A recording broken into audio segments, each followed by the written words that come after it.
Hi, எல்லோரும் எப்படி இருக்கீங்க? நல்லா இருக்கீங்களா? இப்போ ரீசெண்டாக பார்த்தீங்கன்னாக்கி ஃபோன் வந்து ஓப்பன் பண்ணாலே உள்ள ஃபுல்லாக பிக் பாஸ் பற்றி தான் பேசிகிட்டு இருக்காங்க.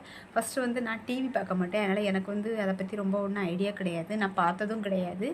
இப்போ வந்து 2-3 பேரோட வீடியோ பார்க்கும்போது இந்த பிக் பாஸ் வந்து அப்படி இருக்குது, கேவலமாக இருக்குது, மோசம், இப்போ உள்ளவங்களாம் சரி கிடையாது அப்படின்னு வந்ததுனால அப்படி என்ன தான் நடக்குது பிக் பாஸுக்குள்ளே அப்படின்ட்டு உள்ளே போயிட்டு நானும் பார்த்தேன். அதாவது சும்மா ஃபேஸ்புக் ஓப்பன் பண்ணாலே உள்ளே வந்து வீடியோஸ் வரும் தெரியுமா? அதே மாதிரி உள்ளதில் சும்மா அந்த ஷார்ட்ஸ் மாதிரி போடுவாங்கள்ல, அதை பார்த்தேன். பார்த்தாக்கி தான் தெரியுது அது வந்து என்னோட புரிதலுக்கு எப்படி இருக்குதுன்னு பார்த்தீங்கன்னாக்கி, அது வந்து சொல்லலாமான்னு தெரில. பட் சொல்கிறதுல தப்பு இல்லை. இப்போ வந்து நிறைய தமிழ்லையாக இருக்குது, விஜய் டிவிலையாக இருக்கட்டும், ஏகப்பட்ட காம்படிஷன் வைக்கிறாங்க. அதாவது வந்து டான்ஸ் ப்ரோக்ராம் வைக்கிறாங்க. அதில் வந்து நல்ல டேலண்டான ஆட்களை வந்து செலக்ட் பண்ணி ப்ரைஸ் கொடுக்குறாங்க. அதே மாதிரி பாட்டு வைக்கிறாங்க. அப்படி ஏகப்பட்ட குக் வித் கோமாளி அப்படி நிறைய வைக்கிறாங்க. சரியா? அதாவது சமைக்கிறதுல வைக்காங்க. எல்லாத்துலேயுமே வந்து சக்ஸஸ்ஃபுல்லாக இருக்கிறவங்கள வந்து செலக்ட் பண்ணி வந்து ப்ரைஸ் கொடுத்து அவங்கள வந்து என்கரேஜ் பண்ணுறாங்க. அதில் வந்து ஒரு நல்ல விஷயம் இருக்குதுன்னு வைங்களேன். ஆனால் அந்த பிக் பாஸில் நான் வந்து ஒரு 2-3 நாளாகவே வாட்ச் பண்ணுறேன். நான் பார்த்தது கிடையாது. அதில் வேறு நல்ல விஷயம் இருக்கான்னு தெரில. பட் உங்கள் யாருக்காவது தெரியுமா? அதில் வந்து அது வந்து என்ன கான்செப்டில் ஃபஸ்ட்டு நடத்துகிறாங்க? அது உங்களுக்கு ஏதாவது ஐடியா இருக்கா? பட் எனக்கு சத்தியமாக ஐடியா இல்லை. ஆனால் நிறைய பேர் திட்டுறாங்களேன்னு ஒரு 3 நாளாக வாட்ச் பண்ணேன். சும்மா சின்ன சின்ன ஷார்ட்ஸை தான் பார்க்குறேன். சத்தியமாக சொல்கிறேன், அது வந்து எனக்கு பிடிக்கவே இல்லை. ஏன்னு பார்த்தீங்கன்னாக்கி, யார் நல்லா ஃபைட் பண்ணுவா, யார் நல்லா சண்டை போடுவா அப்படின்னு இந்த செலக்ட் பண்ணுறதுக்காகவே இந்த ப்ரோக்ராம் உருவாக்குன மாதிரி எனக்கு ஒரு ஃபீலிங்ஸ். ஏன் அப்படின்னா, நான் பார்த்த 3மே அப்படி தான் இருந்துச்சு. ஒரே சண்டை. நம்ம ஊர் சைட்லேருந்து ஒரு மீனவ பொண்ணு ஒன்று போயிருந்துச்சு, சுபி அப்படின்னு நினைக்கிறேன் பேர். ஐயோ, அதெல்லாம் பாவமாக இருக்குது பார்த்தாக்கி. என்ன கேட்டாலும் தப்பு கண்டுபிடிக்கிறாங்க. அந்த பொண்ணு சும்மா ஏதாவது ஒன்று கேட்டால் கூட இருக்கிறவங்க தப்பு கண்டுபிடிக்கிறாங்க. பட் நான் என்ன சொல்கிறேன்னா, இது வந்து ஒரிஜினலாக இருக்கணும்னு நினைக்கிறேன் உள்ளே போயிட்டு. பட் ஒரிஜினலில் இப்படி ஒரு ஃபேஸா அப்படின்னு வந்து எனக்கு ஆச்சரியமாக இருந்தது. முக்கியமாக பாய்ஸை விட கேர்ள்ஸ் தான் பயங்கரமாக சண்டை போடுறாங்க. அதாவது வித்தியாசமான கேரக்டர்ஸ்லாம் நான் அதில் பார்த்தேன். உண்மையிலே உங்கள் குணம் இப்படி தானா, இல்லைனா அது வந்து ஸ்கிரிப்டா அப்படின்னு நமக்கு ஒன்றும் தெரியலை. பட் ரொம்ப மோசமான ஒரு கேவலமான குணமாக இருந்த மாதிரி இருக்குது. உள்ளே போய் பார்த்தாக்கி ஒரு சிலர்லாம் தொட்டதுக்கெல்லாம் சண்டை போடுறாங்க. பட் அதில் வந்து நிறைய வந்து நான் அதை பார்த்ததை விட பின்னாடி வந்து நிறைய மக்கள் கருத்து இருக்கும்ல, கமெண்ட்ஸ், அதை தான் பார்த்தேன். கேவலமாக இருக்குது.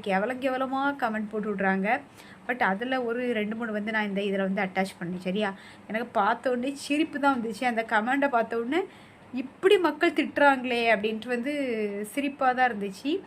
ஏன்னா ஒரு சாதாரண விஷயத்த கூட தப்பாக புரிஞ்சு பயங்கர சண்டை தான் நடந்துச்சு. அதில் நான் பார்த்த வர அந்த கமெண்ட் வந்து பார்க்குறீங்களா? ஃபஸ்ட்டு 3 மக்கள் கருத்துக்கள் இருக்குது. அந்த 3மே ஒரே பொண்ணை டார்கெட் பண்ணி தான் அது பார்க்குறவங்களுக்கு தெரியும்னு நினைக்கிறேன். பட் இதை பார்க்கும்போது எனக்கு சிரிப்பாக தான் வந்துச்சு.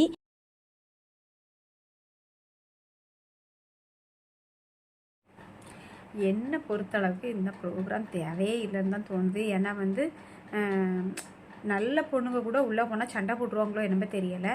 ஏன்னா வந்து சும்மா இருக்கிறவங்களே வம்புக்கு இருக்கிற கோஷ்டியெல்லாம் உள்ளே இருக்கிற மாதிரி நான் ஃபீல் பண்ணுறேன். முதல்லேருந்தே நான் பார்க்கல. இப்போ இது 9th சீசன் நினைக்கிறேன். எனக்கு அப்படி தான் அதில் சொன்ன மாதிரி இருந்துச்சு. பட் யாரையுமே எனக்கு ஒழுங்காக தெரியல. ஒரு 2-3 பேரை நல்லா தெரியுது. அதிலே நம்ம ஊர் சைட்லேருந்து ஒரு பொண்ணு போனதுனால தான் சரி என்ன பண்ணுறாங்க பார்ப்போன்னு பார்த்தாக்கி, ஐயையோ, தொட்டதுக்கெல்லாம் சண்டை, அடிப்பிடியெல்லாம் போடுறாங்க. பைப்பு சண்டையாக இருக்கட்டும், எப்பா தேவையில்லாத சண்டை. இது என்ன கான்செப்டுக்கு நடத்துகிறாங்க? உங்கள் யாருக்காவது தெரியுமா? தெரிஞ்சால் கண்டிப்பாக சொல்லுங்கள். உங்கள் யாருக்காவது அது பிடிக்குமா அப்படின்னு சொல்லுங்கள். பட் நான் தப்பாக சொல்லலை. பட் எனக்கு நான் பார்த்த அளவுக்கு இது எனக்கு பிடிக்கவே இல்லை. ஏன்னாக்கி இதில் ஒரு நல்ல கருத்தே இருந்த மாதிரி இல்லை. சும்மா என்ன சொல்கிறது, பழி வாங்குற மாதிரி இருக்குது. இந்த மாதிரி கெட்ட எண்ணங்களை புகுத்துற மாதிரியே தான் இருக்குது. பட் எனக்கு பர்சனலாக வந்து இது சத்தியமாக பிடிக்கல. நான் பார்த்ததே கிடையாது, பார்க்கவும் மாட்டேன். ஏன்னா எப்பவும் வந்து ஒரு நல்ல எண்ணங்களை வந்து மக்கள் மனதில் வந்து புகுத்தணும். ஆனால் இது வந்து ஃபுல் வந்து கான்செப்டே யார் எப்போ சண்டை போடுவா அப்படிங்கிற மாதிரி இருக்குது. ஒரே குரூப்பாக பிரிஞ்சிடுறாங்க. ஒற்றுமையே இல்லை. நம்ம அளவுக்கு ஒற்றுமையே இருந்த மாதிரி இல்லை. எல்லாத்துக்கும் சண்டை. ஒருத்தவங்க ஒன்று சொன்னாக்கி இன்னொருத்தவங்க குற்றம் கண்டுபிடிக்காங்க. அந்த மாதிரி தான் இருக்குது. பட் எனக்கு பர்சனலாக பிடிக்கலை. பட் உங்களுக்கு இந்த ப்ரோக்ராம் நீங்கள் யாராவது பார்த்துருக்கீங்களா, உங்களுக்கு பிடிச்சிருக்கா, இல்லைனா இதுக்கு வந்து வேறு ஏதாவது இந்த நல்ல கருத்துக்கள் ஏதாவது இருக்கா, எனக்கு தெரியலைல்ல, அதனால உங்ககிட்ட கேட்குறேன். பட் தெரிஞ்சால் கண்டிப்பாக சொல்லுங்கள். ஏன்னா நான் வந்து கம்மியாக தான் பார்த்தேன், ஏன்னா இது என்னன்னு கண்டுபிடிக்கிறதுக்காக தான் பார்த்தேன். பட் என்னோடய ஐடியாவில் நல்லாவே இல்லை. இந்த ப்ரோக்ராம் யார் நடத்துகிறாங்கன்னு கூட எனக்கு தெரியலை. இதில் வந்து நல்ல கருத்துக்கள்லாம் கண்டிப்பாக எடுக்கவே முடியாது. Very bad. ஸோ உங்களுக்கு பிடிச்சிருந்தா பாருங்கள். பட் கண்டிப்பாக அதே மாதிரி யாரும் ஃபாலோ பண்ணிடாதீங்க. இது என்ன கான்செப்ட்னு தெரிஞ்சால் கண்டிப்பாக என் கூட ஷேர் பண்ணுங்கள். ஓகேவா? ஓகே, பாய்.